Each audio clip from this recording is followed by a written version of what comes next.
How much of your story exactly should you be telling to clients? You'll get my answer in this episode of Ask Jennifer.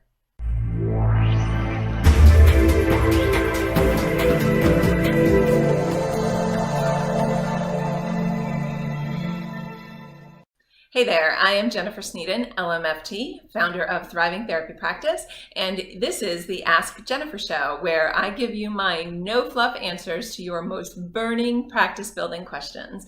And today's question comes from Maureen, and Maureen asks, just how much of my story do I tell to my clients? And this is a great question, and I see it as a clinical question and as a marketing question, because of course, we don't want to violate boundaries. We don't want to make things about us. It's supposed to be about the client and healing the client and treating the client and serving the client. But at the same time, we need to humanize ourselves. And that is two parts. One, we need to humanize ourselves in the clinical setting. And two, we need to humanize ourselves in the marketing setting. So I'm going to talk briefly about the clinical piece, and then I want to talk more about the marketing piece, because I think that's what you came for. So in a clinical setting, I always said, is this about me or is this about the client? If I'm sharing something in service of the client, then I was always okay sharing it, provided it wasn't something that I was dealing with right now. If I'm sharing something and it's because I have a need to get it out, I never felt like that was doing service to the client. So my benchmark always was, am I sharing something because I want to illustrate a point to the client, in which case I was totally okay doing that, as long as it wasn't a challenge that I was right now in this moment trying to figure out, right? But let me talk about the marketing piece, because in my opinion, it's a little bit different with the marketing piece. What makes great marketing is storytelling. And the more we move toward this social media world where we're all so interconnected and marketing is less static and more fluid, it's more and more about storytelling. And it's almost impossible to market on Facebook effectively without storytelling. So what you need to figure out is, what is the story? Now, I call this the persona, because I don't think you need to put yourself all out there, right? But you do need to say, okay, what is it about the persona, the public figure, if you will, that is going to make a compelling story? So if you've been 30 years in recovery, that's a really compelling story for people that are 2 months in recovery. If you've been healthy for 12 years after spending 15 years obese, that's a really compelling story. And I do think that where marketing really, really lands for your clients is when they say, oh, Maureen gets me. She understands what it's like to have this, and she figured it out. She understands what it's like to have that, and she figured it out.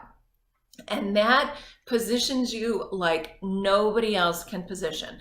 If I see 3 therapists that all work with postpartum depression, and one is talking about the neurobiology of the postpartum time, one is talking about the effectiveness of CBT, and one is talking about her story with postpartum and how she came through it and what she learned in that journey, I can tell you there's no chance that I'm going to choose one of the first 2 therapists. I'm going to choose the third. Now, if I go into therapy and it's all about her, no, that's a problem. But if I connect with her through her story on social media, through her story on her website, that's going to resonate with me in a way that nobody else can. So again, with the marketing, I don't really think you should be talking about any of your current struggles. I think you should be talking about what happened before that you resolved, right? You've worked your way through it. You're on the other side, and now you have something to offer people that are still going through it.